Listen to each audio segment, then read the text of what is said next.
Right, Pikachu? Don't get ahead of yourself. Fight! Ash Ketchum versus Yugi Moto. The biggest question from the playground. Pokemon or Yu-Gi-Oh? He's Wiz and I'm Boomstick. And it's our job to analyze their weapons, armor, and skills to find out who would win a death battle. This is a big episode. Just look at how long it is. So thanks to our sponsor, Mad Mushroom, for helping us make it happen. Yeah, go check out Mad Mushroom's newest game, Night Swarm. It just launched and it's all about action. Collect companions and claim your throne as Vampire Lord in this survivor-like and roguelike RPG. Double the like. Each run is another step on your journey to wipe out hordes, find new followers, unlock new quests, and look cool while doing it. Look at that gear. Night Swarm is on Steam now, and 15% off for a limited time. Hello there. Welcome to the world of Pokemon. All the kids get their first one at age 10. If you don't sleep in like Ash Ketchum from Pallet Town. Ash wanted to be a Pokemon master, though he didn't really know what that meant yet. How about taking down your rivals to be the very best, like no one ever was? Better than Gary and his dumb groupies. Well, Ash knew he'd find his answers at the Pokemon League tournament. So Oak hooked him up with the electric mouse, Pikachu, and went, "He's your problem now, stupid." Pikachu was a lot.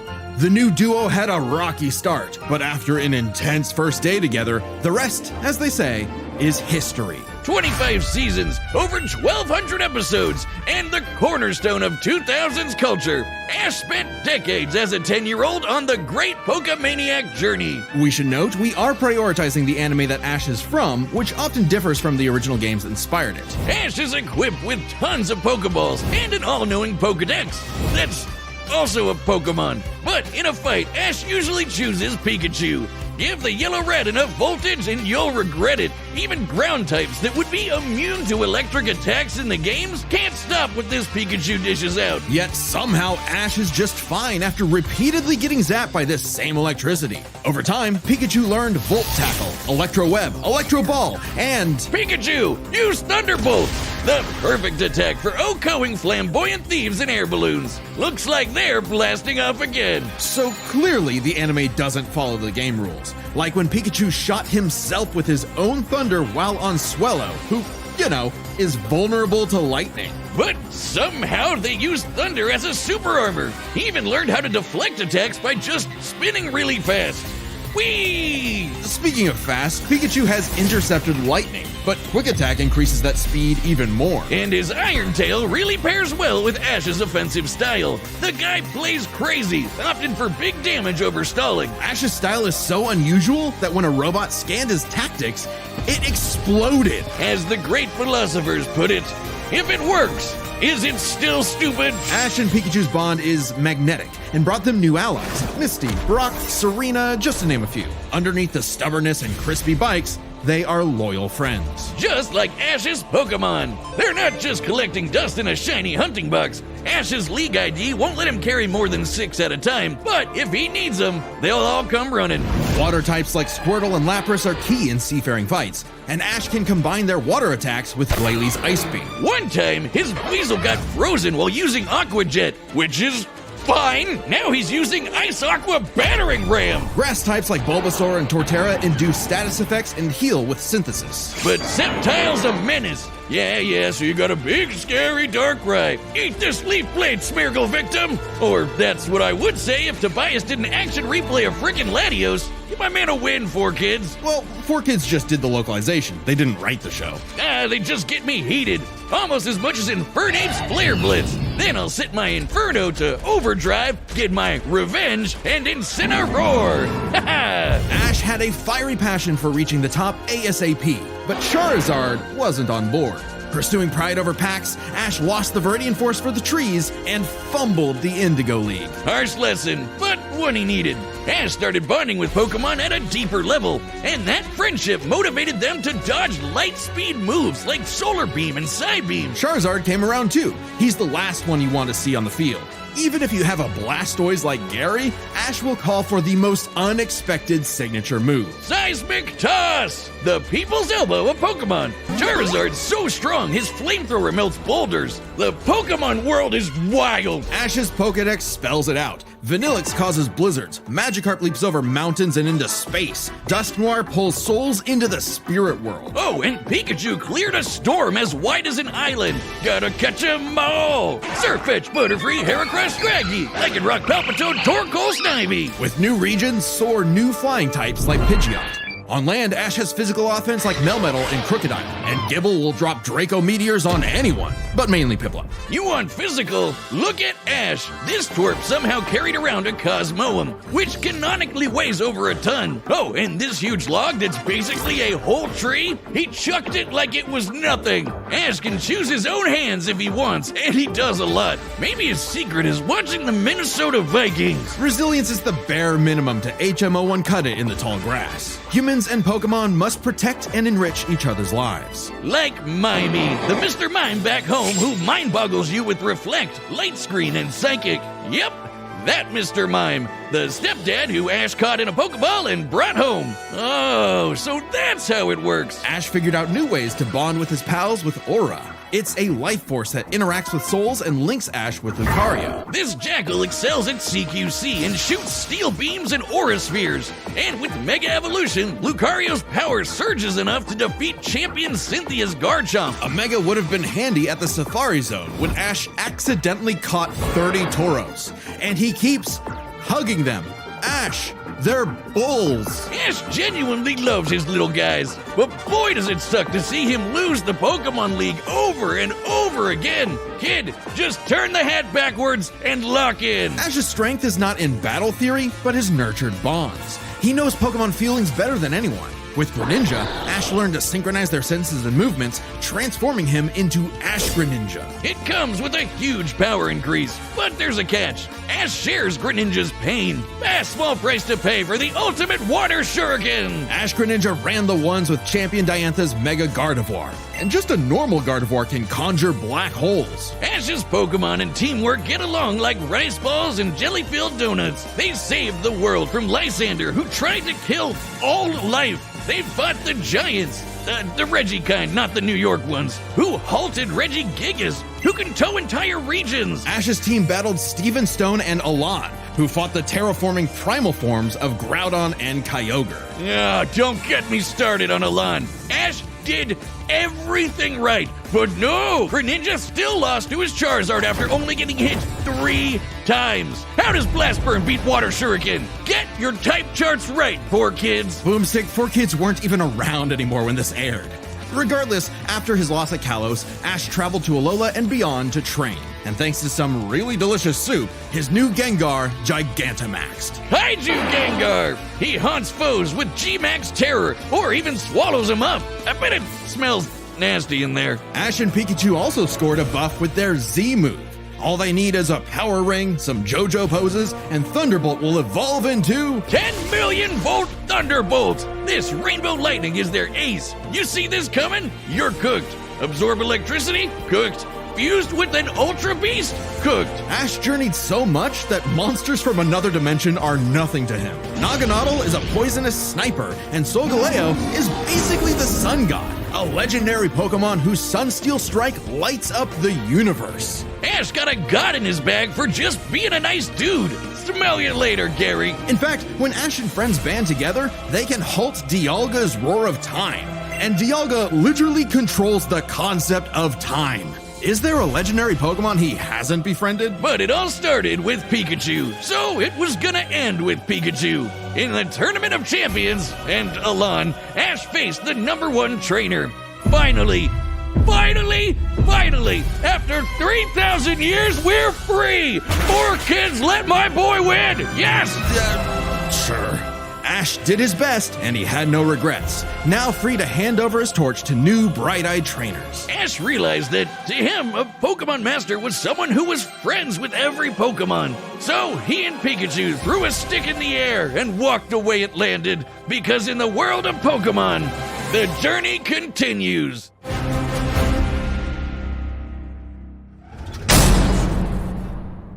If you want to travel the world like Ash or look as rad as Yugi, then we've got the threads for you. This battle is sponsored by Quince. You'll like this. A bunch of Death Battle staff have owned Quince stuff for ages, so we know it's legit. Quince makes it easy to look sharp, feel good, and find gifts that last. From Mongolian cashmere sweaters to Italian wool coats, Quince pieces are crafted from premium materials and built to hold up without the luxury markup. Nice! This is totally a Kaiba fit right here. Just gotta pop up that collar. Quince makes the essentials every guy needs. Denim, chinos, down jackets, wool top coats, and leather styles built to last, just to name a few. Each piece is made from premium materials. Oh, and by cutting out the middlemen and traditional markups, Quince delivers the same quality as luxury brands at a fraction of the price. So get your wardrobe sorted and your gift list handled with Quince. Don't wait. Go to quince.com/deathbattle for free shipping on your order and 365-day returns. Now available in Canada too. That's QUINCE.com/deathbattle. Free shipping and 365-day returns. Quince.com/deathbattle. Many a theorist have tried to solve the mystery of ancient Egypt.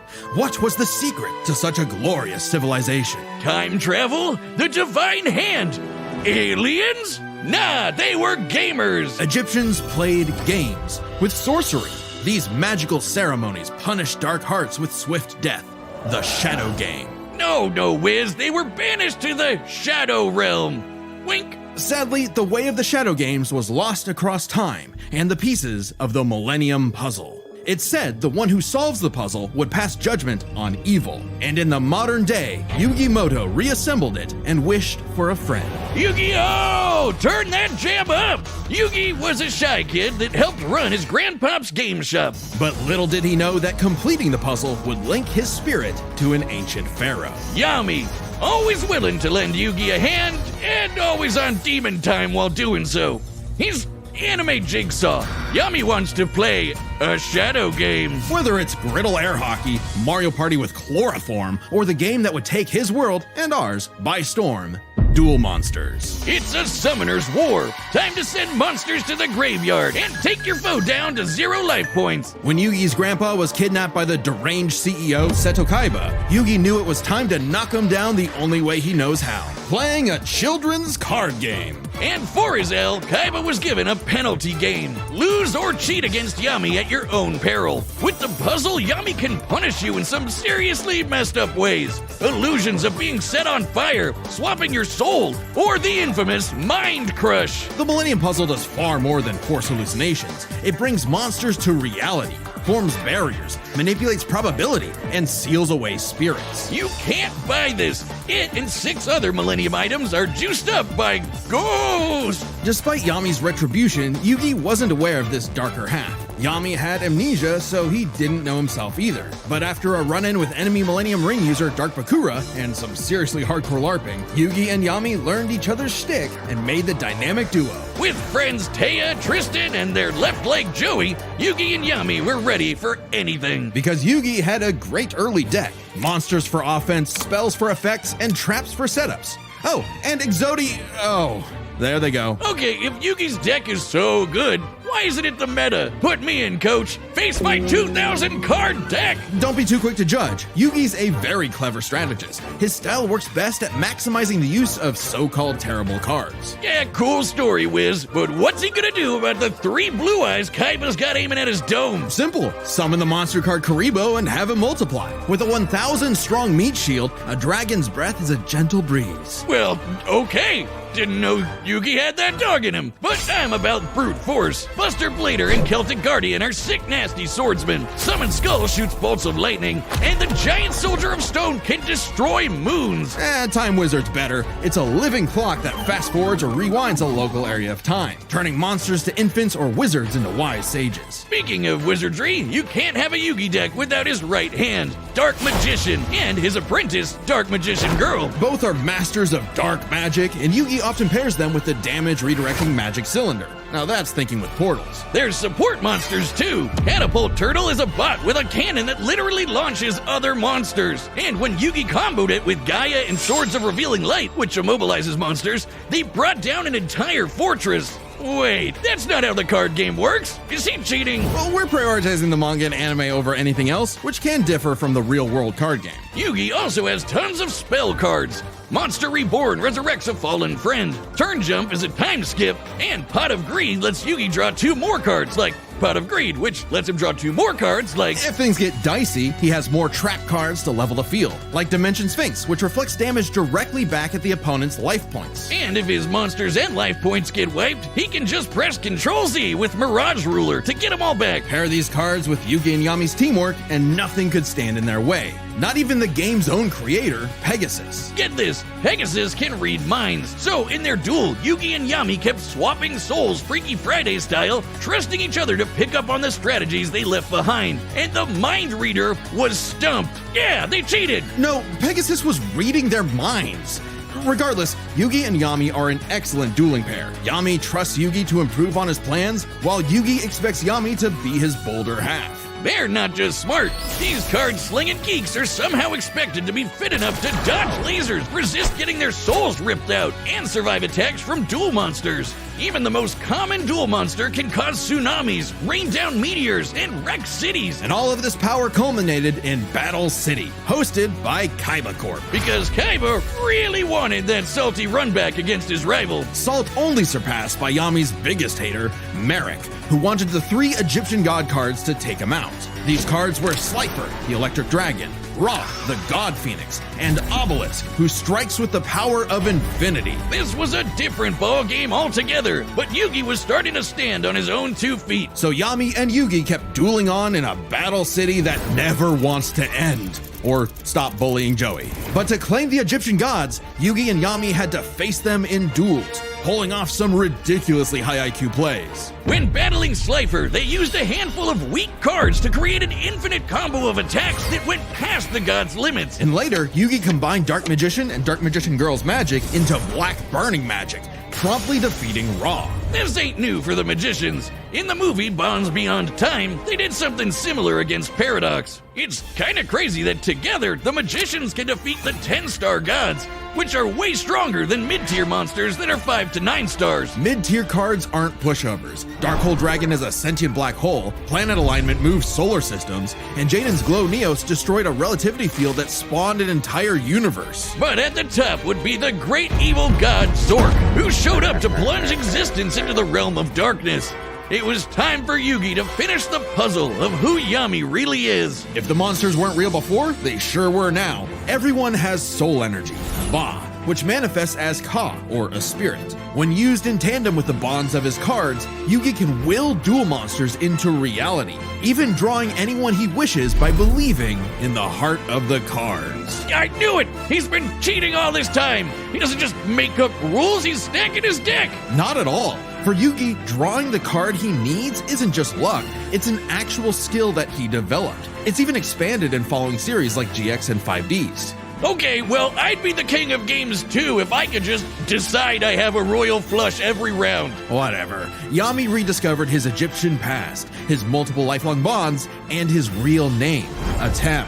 Claiming his place as the ruler of the afterlife, Atem fused the Egyptian god cards to summon Harakti, the creator of light. She's the ultimate duel monster who banished Zork and all of his scary darkness for good. The epitome of, screw you, I win. No kidding, for Harakti created Yu-Gi-Oh's multiverse with that same light. Judgment had passed. Across many duels, evil was vanquished. There was only one more thing left to do. A post-game boss duel between Yugi and Atem. Their farewell was both climactic and bittersweet. Yugi had grown as a duelist and a person. His victory proved that he no longer needed Atem's help to be his bolder half. Even when Atem was an entire dimension away or busy slapping the end of existence, he and Yugi would always be bros. Okay, it should have been me, not him.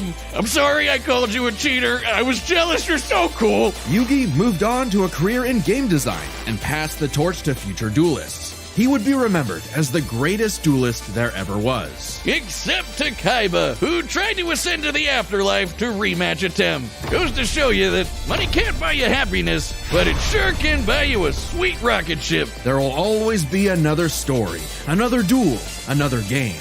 And you won't find yourself a better opponent than the king of games.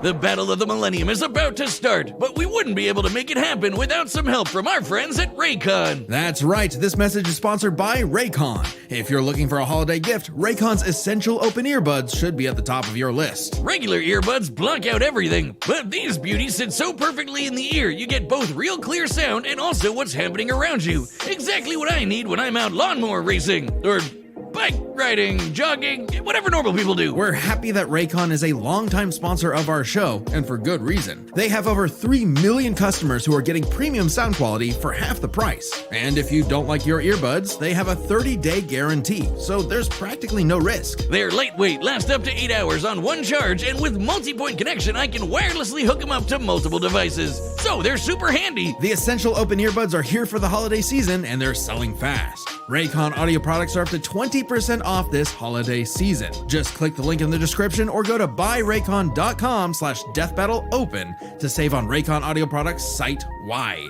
Order by December 15th to guarantee delivery by Christmas, because great gifts shouldn't show up late. All right, the combatants are set, and we've run the data through all possibilities. Before we start, let's lay some ground rules. We're treating this as a real-time fight, much like typical battles in the Pokemon anime and duels later on in the Yu-Gi-Oh anime. And given that the rules of Pokemon and duel monsters are clearly incompatible, we'll allow them to summon anything that's reasonably available to them. It's time to death battle!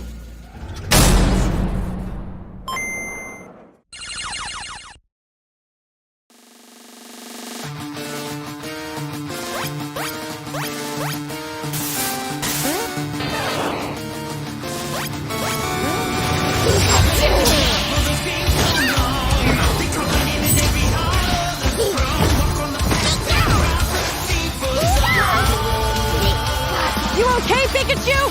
It's 4-on-4 is tricky. Hang in there! You have Spirit, but I have Lightning Blade and Excalibur to boost my attack, and I set one card face down to end my turn. Whoa! Okay, guys, it's our turn now. Pikachu, throw him off with Quick Attack! Everyone else, back him up!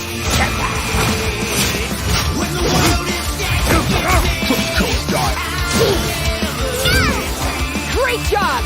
Now, Thunderbolt! Don't get ahead of yourself. You forgot about my face down card. Rise! Dimension Snake!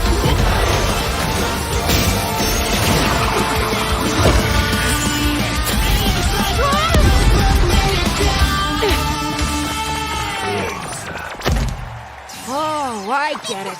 Good thing we brought them all, right, Pikachu? What do you mean, them all?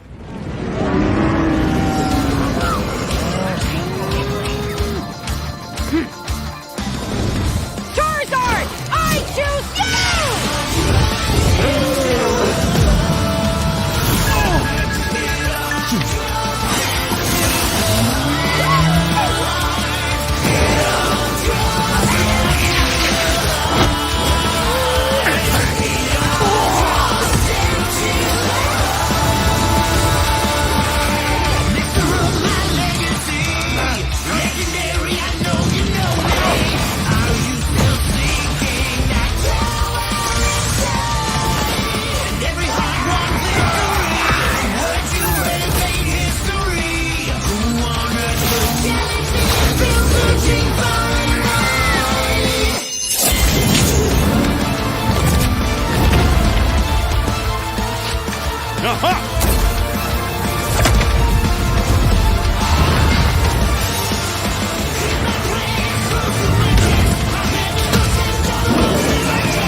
I'm sorry, partner. Don't worry. It's my turn now!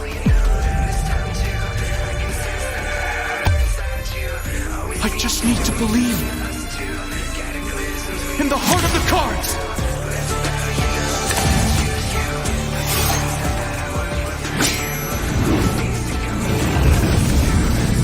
Who's that Pokemon? Haruxi! Goddess of Light! This is it! Magician! Flash burning magic! Haruxi! Dozer!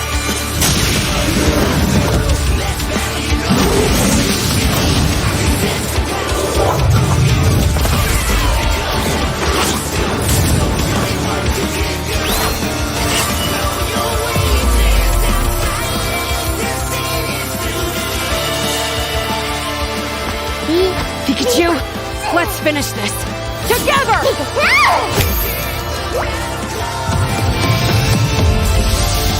10 million balls fireball!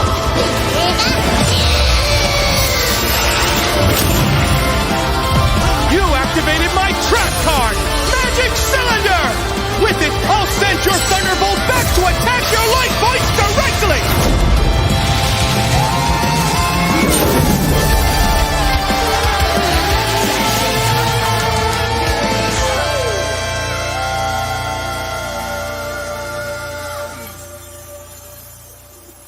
That was an awesome duel, Ash.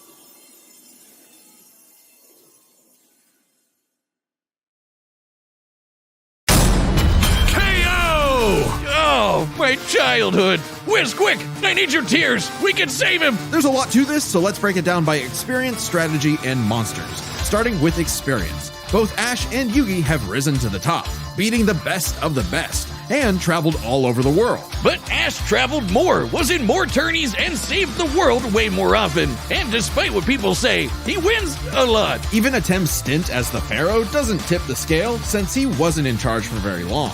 Plus, Pokemon evolve over time, literally and figuratively. While Yugi's deck is obviously adjustable, the cards are unchanging, unable to grow like Ash's Pokemon. So Ash wins in experience, but when it comes to strategy, he's a wild card. He's skilled at improvisation and using the environment to win. Even machines cannot comprehend his tactics. But the same goes for Yugi. Gotta remember, Yugi and Atem's teamwork is second to none. They're masters at exploiting weaknesses, setting up tricks, and surprising foes with so-called weak cards. Both could likely adjust to each other's unpredictability, so a Dark Horse-style win was unlikely. But Ash's secret weapon is his bond with his Pokemon, boosting their power. I'm not just talking about Pikachu. His power of friendship invented an evolution for Greninja. That's crazy. Ash's trust in his Pokemon knows no limits. Silly as it may sound, Yugi trusts his deck in the same way. The heart of the cards is real, and Yugi is determined to support his monsters with spells, traps, and buffs. Look at his duels with Merrick and Paradox, where he bolstered his weaker cards to take down gods. With Ba and Ka, his bonds with his cards manifest them into reality, not so dissimilar from Ash Greninja. Yeah, Ash has aura, but he never mastered it. And specialties like Mega Evolution and Gigantamax, while awesome, only work with specific Pokemon. And since Ash focuses on offense far more than support, Yugi could control the pace of the fight with cards like Swords of Revealing Light and Magic Cylinder. But I know some of you are asking, what if Ash threw hands? The kid's strong enough to chuck trees and lift baby gods. Just punch him, man. Well, Yugi's similarly tough, and the Millennium Puzzle can make shields, steal ghosts, cast illusions, and mess with minds. If Ash actually tried to punch him, it'd be Mewtwo all over again. It's a close call, but Yugi takes the edge in strategy. So it all comes down to the monsters. Yugi had a slightly larger pool of monsters, but Ash's can clear out island-wide storms, fight terraforming beasts, and are stronger than the black hole summoning Gardevoir. However, Yugi's can rain down meteors, compete with larger black holes, and even the mid-tiers scale to Glow Neos, destroying that relativity field with a universe. And Harakti created Yu-Gi-Oh's whole multiverse, surpassing even Solgaleo's Sunsteel Strike and Dialga's Roar of Time. And Yugi had more than just monsters on the field. Ash's strength was also his weakness. His power was evenly spread, reliant only on his remaining Pokemon. If Mr. Mime faints, no more Psychic Barriers. If he lost Lucario, no more Mega Evolution. And so on. The longer the battle went, the less Pokemon Ash had. And he did not have a reliable way to bring them back. He doesn't carry revives on him, and even then, reviving Pokemon in the anime is entirely different from the games. Meanwhile, Yugi had cards like Mirage Ruler and Monster Reborn that could instantly recall powers he's lost. And he can, bend fate to draw whatever card he wants. And we didn't even cover them all. Really, Yugi's deck has no pathetic cards. Exactly. Yugi's versatility and power swept Ash's options, giving his monsters the lead. He just needed the right moment to knock Ash stone cold. That was a good attempt at a pun, Wiz. You might not think it's Pharaoh, but Ash got Yugi owned. The winner is Yugi Moto.